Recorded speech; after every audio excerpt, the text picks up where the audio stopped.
রাধে রাধে। তো চলো তোমাদের সাথে আজকে আমার বার্থডের ব্লগটা শেয়ার করা যাক। তো 28 তারিখ হয়ে গেছে, রাত 12টার সময় হঠাৎই দেখি মা আর বাবা একটাই ছোট্ট মতন একটা কেক নিয়ে হাজির। তো রাত্রিবেলাতে এই কেকটা কাট করলাম। আর তারপর সকাল সকাল ঘুম থেকে উঠে নিয়ে চান করে চলে গেলাম আর কি পুজো দিতে। তো আজকে বাবার সাথেই গেলাম এই বছর পুজো দিতে। আর আজকের মেঘলা আকাশ থেকে কতদিন পর আজকে রোদ উঠেছে, দেখো ঝলমলিয়ে বেশ সুন্দর রোদ উঠেছে। আর বাবা এখানে গাড়ি বার করছে। আর তারপর কি বাবার সাথে চলে গেলাম পুজো দিতে। আর আমাদের এখানে প্রত্যেক বছর এখানেই আমরা পুজো দিই। তোমরা যারা সিউড়িতে দেখো তারা চিনবে নিশ্চয়ই, বড় কালী মন্দিরে আমরা পুজো দিচ্ছি। তো এখানে তোমাদের ঠাকুর দর্শনও করিয়ে দিলাম আর মন্দিরটাকেও একটু ঘুরে তোমাদেরকে দেখিয়ে দিলাম। কি দারুণ লাগছে দেখো আকাশটা, আজকে পুরো পুজোর আকাশ হয়ে গেছে না? আর পুজো তো কদিন পরেই। তো এখানে তোমাদেরকে একটু প্যান্ডেলও দেখিয়ে দিলাম। আর এই বছর জানো তো আমাদের পাড়াতে মন্দিরও হয়েছে নতুন। তো সেই জন্য দেখো মন্দিরে ঠাকুর তৈরি হচ্ছে আর মন্দিরটাও প্রায় কমপ্লিটই হয়ে গেছে। আর এখানে এসে দেখি গোপালকে মা পায়েস মিষ্টি এইসব ভোগও দিয়ে দিয়েছে। আর আমি জন্মদিনের গিফটটা পরেও নিয়েছি। যাই হোক, তারপর এখানে মা দেখছি রান্না বান্না করছে, মা আজকে প্রচুর ব্যস্ত।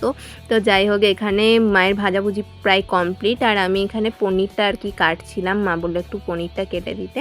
তো সেই জন্য পনিরটা কেটে দিলাম আর ঘর দৌড় একটু গুছিয়ে রাখলাম আর কি। এই চাদরটা না আমার খুব পছন্দের, তোমাদের কেমন লাগছে জানিও তো। আর এখানে ঠাম্মার আজকে ছিল একাদশী, তাই ঠাম্মাকে লুচি করে দেওয়া হয়েছিল। আর এখানে বোন চলে এসছে স্কুল থেকে, তো ওকে একটু জ্বালাচ্ছিলাম। আর প্রত্যেক বছর না আমি সাজি আর নাই সাজি, বোন কিন্তু সাজবেই সাজবে। তো আগের বছর থেকেই মাটির থালাটা রাখা ছিল। আগের বছর তো তোমরা জানোই যে কিছুই হয়নি আমার বার্থডেতে। তো সেই জন্য এই বছর সব কিন্তু আমার আশা, মানে কি বলবো তোমাদেরকে, সব আর কি ইচ্ছাগুলো আর কি পূরণ করে নিলাম। তো ঠাম্মা এখানে আশীর্বাদ করছে।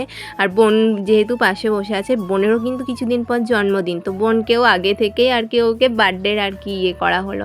তো যাই হোক, এখানে ঠাম্মা পায়েস খাইয়ে দিল। আর তারপর এখানে বাবাও আশীর্বাদ করলো আর মাও করেছিল, কিন্তু সেই ভিডিওর ক্লিপটা আর নেওয়া হয়নি। 2000 years later. আর আজকে হচ্ছে নেক্সট ডে। তো আজকে হচ্ছে 29 তারিখ। তো রাত্রিবেলাতে আজকে আর কি আমার বার্থডের কেক এইসব আর কি আয়োজন করা হয়েছিল। যেহেতু শনিবার দিন আমার বার্থডে পড়েছিল আর সেই দিন তো কিছু হবে না, নিরামিষ ছিল, তো সেই জন্য কিছুই হয়নি। তো রবিবার দিন করা হয়েছিল, আমার বন্ধুদের আর কি ডাকা হয়েছিল। তো দেখো সব বন্ধুরা, মানে সব বন্ধুরা বলতে কি দুজন বন্ধুকে নেমন্তন্ন করা হয়েছিল, তো তারা চলে এসছে। আর এখানে সন্ধেবেলাতে আমরা খাচ্ছিলাম মোমো। আর এই কেকটা না আমি কাস্টমাইজ করে বানিয়েছিলাম। তো তোমাদের কেমন লাগছে কেকটা জানিও তো কমেন্ট করে। আমার তো দারুণ লেগেছিল, ছোট্টর মধ্যে কেকটা খুব সুন্দর দেখতে।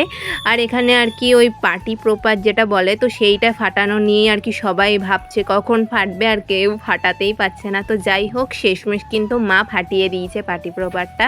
আর আমরা ভয়ে চিল্লে উঠেছি। তো যাই হোক, তারপরে এখানে কেক কাটিংয়ের পর কেক খাওয়া হচ্ছিল। আর বেশ কেকটা কিন্তু খেতে দারুণ টেস্টি ছিল, কি আর বলবো। আর তারপরে কেক খাওয়ার পর আমরা অনেক কিছু ফটো টটো তুলেছি, সেগুলো আর শেয়ার করিনি। এই ডানটা কমপ্লিট করলাম আজকের মতো। বাই।